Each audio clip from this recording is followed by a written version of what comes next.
Hello केम छो विद्यार्थी मित्रों। एडिशनल एक्सरसाइज एग्जाम्पल 16 थियरिकल छे। पेम्पलेट्स मांथी रीड करशो तो पण तमने रीड समजाई जशे। एग्जाम्पल 17 रेखीय विद्युतभार लेमडा धरावतो एक लांबो नळाकार एक पोला समअक्षीय सुवाहक नळाकार वडे घेरायेलो छे। तो बे नळाकारनी वच्चेना अवकाशमां विद्युत क्षेत्र केटલું हशे? विद्यार्थी मित्रों, आनु जे रिजल्ट सूत्र ए अन्य एग्जाम्पल के एमसीक्यू माटे तमे खास याद राखजो। क्वेश्चन कंईक आ रीते छे। जो ब्लू लाइन में जे नळाकार ए त्रिज्या ने एल लंबाई नो लेमडा जेटली रेखीय विद्युतभार घनता धरावतो नळाकार छे। धन विद्युतभार आपणे विचार लीए। पछी बीजो एक मोटो नळाकार आज रेड लाइन रही है समअक्षीय रहे ते रीते मूकेलो छे। तो बंने वच्चेना विस्तारमां विद्युत क्षेत्रનું सूत्र મેળવો। બે નળાકારની વચ્ચેના વિસ્તારમાં વિદ્યુત ક્ષેત્રનું સૂત્ર મેળવો। એટલે અહીં આપણે એક્ઝામ્પલનો ફર્સ્ટ પોઈન્ટ આ રીતે લખી શકીએ। એ ત્રિજ્યા અને એલ લંબાઈના નળાકાર પર વિદ્યુતભારની રેખીય ઘનતા લેમ્બડા છે। તેને સમઅક્ષીય રીતે મૂકેલા નળાકારની ત્રિજ્યા બી લંબાઈ એલ છે અને આ બી ત્રિજ્યાના નળાકાર પર ઋણ વિદ્યુતભાર પ્રેરિત થાય છે। કેમ કે અહીં અંદર ધન છે એટલે ઋણ વિદ્યુતભાર પ્રેરિત થશે અને બંને નળાકારના વચ્ચેના વિસ્તારમાં વિદ્યુત ક્ષેત્રની દિશા ત્રિજ્યાવર્તી એટલે કે ધનથી ઋણ तरफ होय छे। हवे विद्युत क्षेत्र शोधवानुं छे। चैप्टर नंबर 1 गॉसनो प्रमेय गॉसनो नियम। ज्यां विद्युत क्षेत्र शोधवानुं होय त्यां गॉसियन सपाटी धारवानी। तो विद्यार्थी मित्रों, आ स्मॉलर त्रिज्यानी आ डैश लाइन जे टूटक रेखावाळुं रह्युं देखाय छे ए स्मॉलर त्रिज्यानो અને એલ લંબાઈનો નળાકારીય ગૌસિયન પૃષ્ઠ ધ્યાનમાં લેતા અને ગૌસના પ્રમેય અનુસાર કુલ ફ્લક્સ ઇઝ ઇક્વલ ટુ સંકલન સદિશ E ડોટ સદિશ ds ઇક્વલ ટુ q ઘેરાતો વિદ્યુતભાર અપોન એપ્સિલોન 0। Q घेरातो कुल विद्युतभार એટલે આટલા નળાકાર પરનો વિદ્યુતભાર આવશે વિદ્યાર્થી મિત્રો લેમ્બડા l। ખ્યાલ આવ્યો? વિદ્યુતભારની રેખીય ઘનતા લેમ્બડા છે અને લંબાઈ l છે એટલે લેમ્બડા l। પછી અહીંયા આવે E ds cos θ। પણ અહીંયા વક્ર સપાટી પર સૂક્ષ્મ ખંડનો જે ક્ષેત્રફળનો સદિશ લંબ રૂપે બા विद्युत क्षेत्रफળ त्रिज्यावर्ती बा એટલે એંગલ ખૂણો કેટલો થશે 0 એટલે cos 0 1 એટલે આપણે લખતા નથી। એનું મૂલ્ય દરેક આ બિંદુએ સરખું હશે એટલે E અચળ integration ds lambda s integration ds એટલે s વક્ર સપાટીનું ક્ષેત્રફળ 2 pi r l l cancel એને કરતા બનાવો એટલે E is equal to lambda upon 2 pi epsilon naught into 1 upon r। અને આ નળાકારની જે વર્તુળાકાર સપાટી રહે વિદ્યાર્થી મિત્રો ત્યાં વિદ્યુત ફ્લક્સ સંકળાયેલો વિદ્યુત ફ્લક્સ કેટલું હશે 0। કેમ કે આમના ક્ષેત્રફળનો સદિશ અને આ વિદ્યુત ક્ષેત્ર પરસ્પર લંબ થશે ખૂણો 90 બનશે એટલે વિદ્યુત ફ્લક્સ કેટલું આવશે 0। એટલે અહીંયા તમારે પોલા નળાકાર વિદ્યુત ભારિત પોલા નળાકારના ઇનસાઇડ અંદરના ભાગમાં વિદ્યુત ક્ષેત્રનું સૂત્ર અનંત લંબાઈના તારના જેવું છે, λ/2πε0 * 1/r. આ સૂત્ર બાળકો ખાસ યાદ રાખવાનું. હવે એક્ઝામ્પલ નંબર 18, હાઇડ્રોજન પરમાણુ. હાઇડ્રોજન પરમાણુથી બાળકો તમે પરિચિત હશો. પ્રોટોન ન્યુક્લિયસમાં હોય, એક જ પ્રોટોન અને ઇલેક્ટ્રોન આજુબાજુ ભ્રમણ કરતો હોય. ઇલેક્ટ્રોન અને પ્રોટોન 0.53 એંગસ્ટ્રોમ અંતરે એકબીજા સાથે બંધિત અવસ્થામાં છે.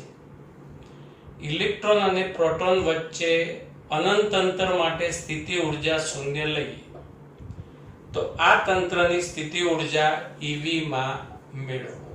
3 ઓપ્શન આપ્યા છે, એ પૈકી પહેલો ઓપ્શન આ રીતે સમજી શકાય: ઇલેક્ટ્રોન, પ્રોટોન, ન્યુક્લિયસ, અને ઇલેક્ટ્રોન આ રીતે રાઉન્ડ લેતો હોય. હાઇડ્રોજન પરમાણુ. ઇલેક્ટ્રોન પરનો વિદ્યુતભાર Q1 is equal to -1.6 × 10⁻⁻19 coulomb. Proton પરનો વિદ્યુતભાર Q2 1.6 × 10⁻⁻19 કુલમ અને અંતર 0.53 એંગસ્ટ્રોમ. ઓકે, હવે બાળકો બે વિદ્યુતભાર હોય અને બે વિદ્યુતભારના તંત્રની સ્થિતિ ઉર્જા શોધવી હોય તો આપણે થિયરીમાં સૂત્ર હતું K/Q1 Q2/r. તો અહીંયા સ્થિતિ ઉર્જા K/Q1 Q2/r. K ની જગ્યાએ આપણે આ બી લખી શકાય 1/4πε0 Q1 Q2/r. કિંમત મૂકી દઈએ. K ની કિંમત 9 × 10⁹. Q1 -1.6 × 10⁻⁻19. સ્થિતિ ઉર્જાના સૂત્રમાં ઋણ વિદ્યુતભાર ઋણ નિશાની સાથે જ લખો. યાદ રાખજો.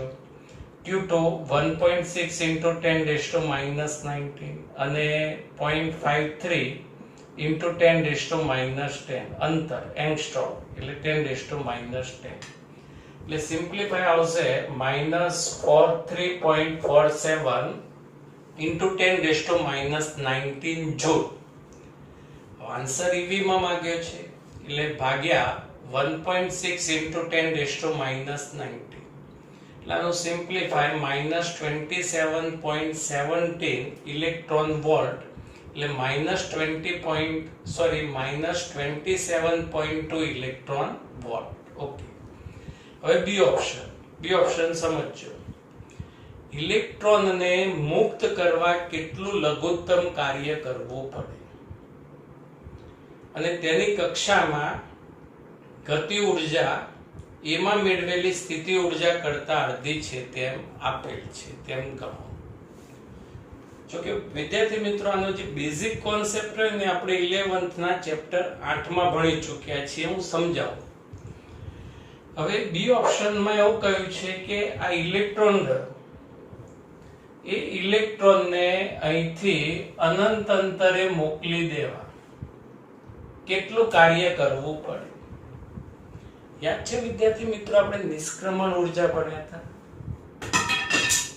નિષ્ક્રમણ ઉર્જા એટલે જેટલી કુલ ઉર્જા ઋણ હોય એટલી જ ધન ઉર્જા જો બહારથી આપે તો પદાર્થ ક્ષેત્રમાંથી કાયમ માટે મુક્ત થઈ જાય. જેટલી કુલ ઉર્જા ઋણ હોય એટલી જ ધન ઉર્જા જો બહારથી આપે એટલે પદાર્થની કુલ ઉર્જા શૂન્ય થાય અને પદાર્થ ક્ષેત્રમાંથી કાયમ માટે મુક્ત થઈ જાય. ઇલેક્ટ્રોનને અહીંથી અનંત અંતરે મોકલવો છે એટલે ઇલેક્ટ્રોનની કુલ ઉર્જા કોઈક રીતે આપણે શોધી કાઢવી પડે. K+U. સ્થિતિ ઉર્જા તો ખબર છે, હમણાં જ શોધી આપણે તંત્રની સ્થિતિ ઉર્જા. ગતિ ઉર્જા શોધવાની રહી. ગતિ ઉર્જા કોઈ સ્પેશિયલ લોજિક લગાવવાનું નથી. ક્વેશ્ચનમાં જ કહ્યું છે કે ગતિ ઉર્જા એ ઓપ્શન એ ની સ્થિતિ ઉર્જા કરતા અડધી છે. એટલે ઇલેક્ટ્રોનની ગતિ ઉર્જા K = U/2. 27.2 / 2 13.6 eV. અને વિદ્યાર્થી મિત્રો, ગતિ ઉર્જા ધન આવશે. હવે 13.6 સ્થિતિ ઉર્જા -27.6 સિમ્પ્લિફાય -13.6 eV. એટલે જેટલી કુલ ઉર્જા ઋણ રહે એટલી ધન ઉર્જા તમારે શું કરવી પડશે? કાર્ય સ્વરૂપે આપવી પડશે. શેના માટે? ઇલેક્ટ્રોનને કાયમ માટે અનંત અંતરે મુક્ત કરવા માટે. એટલે કાર્ય W અનંત અંતરે કુલ ઉર્જા 0 માઇનસ કુલ ઉર્જા એટલે 13.6 એટલે સિમ્પ્લિફાય 13.6 ઇલેક્ટ્રોન વોલ્ટ.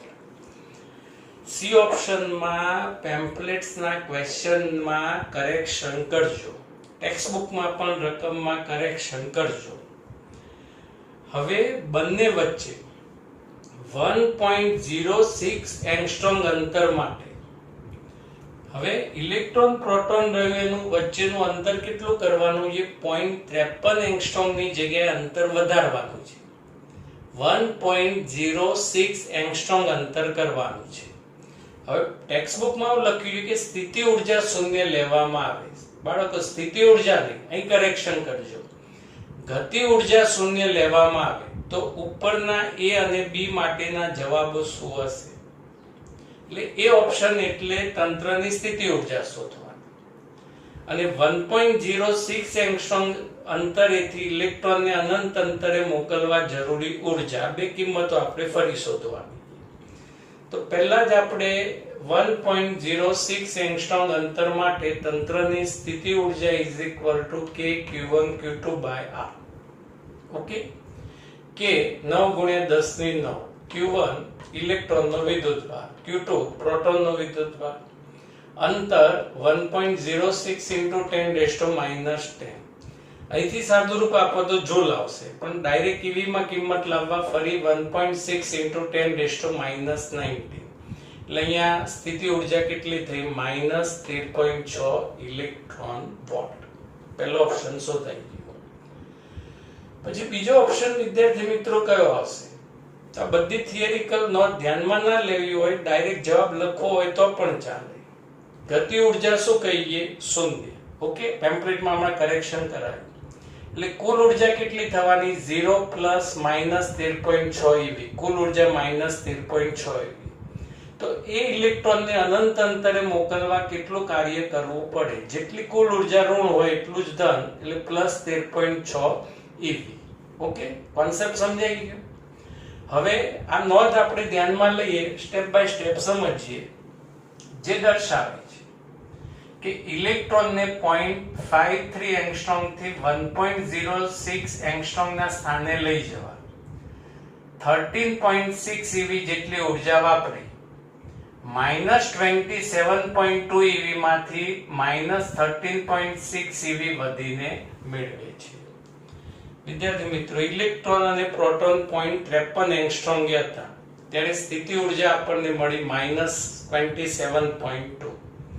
પછી અંતર વધાર્યું, એટલે અંતર વધાર્યું એટલે પ્લસ માઇનસ વચ્ચે કયું બળ લાગતું હોય? આકર્ષિત બળ. એટલે આપણે બહારથી કાર્ય કરવું પડશે અને પછી સ્થિતિ ઉર્જા વધી -13.6 એવી થઈ. એટલે એ જે કાર્ય કર્યું એ કાર્ય એમાં આ 13.6 eV જેટલું કાર્ય એમાં ઉમેરાશે. એટલે -27.2 પ્લસ 13.6 કરશો એટલે આ ફરી -13.6 eV કિંમત મળી જશે. એટલે એ નોંધ આપણે લખી. અને આ સ્થિતિમાં ગતિ ઉર્જા શૂન્ય હોવી જોઈએ. આપણે નથી કહેતા, ક્વેશ્ચનમાં કહ્યું છે. એટલે કુલ ઉર્જા 0 ± 13.6 એટલે ઇલેક્ટ્રોનને મુક્ત કરવા જરૂરી ઉર્જા 0 -13.6 એટલે +13.6 eV. સમજાઈ ગયું વિદ્યાર્થી મિત્રો? Okay, have a nice day. Thank you.